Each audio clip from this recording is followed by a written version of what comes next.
สบายดีมื้อนี้เราจะมาเรียนรู้วิธีการเชื่อมต่อฐานข้อมูลเข้ากับตัวโปรแกรมในการตื่มข้อมูลตัวนี้แม่นเราจะต้องได้มีข้อมูลของเซิร์ฟเวอร์ของเราชื่อว่าแนวใดชื่อฐานข้อมูลชื่อผู้ใช้งานและก็รหัสพาสเวิร์ด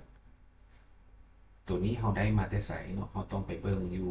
โปรแกรม Microsoft SQL พุ่นเนาะ ในเบื้อง Database นี้มันเขาเบิ่งอยู่บนตอนเวลาเขาล็อกอินเข้าไปในโปรแกรมก็จะเห็นว่ามีเซิร์ฟเวอร์นี้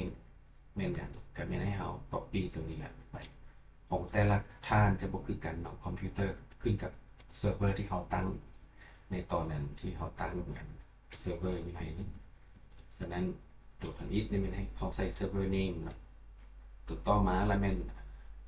ที่เขาจะต้องการอีกตัวนึงแล้วมันล็อกอิน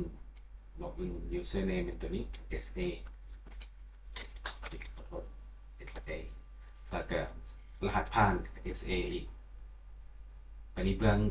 ฐานข้อมูลฐานข้อมูลก็เป็นเวลาเขาล็อกอินเข้ามาที่ database ก็จะเห็นก้อนฐานข้อมูลเนาะ DGE 2025นี้ตัวนี้จะเป็นฐานข้อมูลที่บรรจุบรรดาตารางต่างๆที่บรรจุข้อมูลถือว่าชื่อของมันตัวนี้เป็น DGE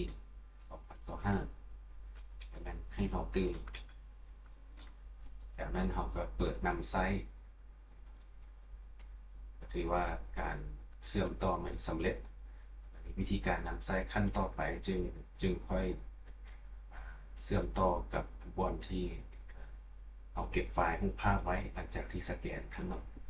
เราก็ตั้งค่าโดยเลือกที่อยู่ของมันเราตั้งค่าไว้ซ่องซีกับเอาที่ซ่องซีเซิร์ฟเวอร์แต่จะมาคลิกนำไซต์ที่ว่าศูนย์สอบเสียงของเขาหรือว่าโปรแกรมนี้มันถึกเชื่อมต่อโดยฐานข้อมูล database ตัวนี้และซื้อของฐานข้อมูลตัวนี้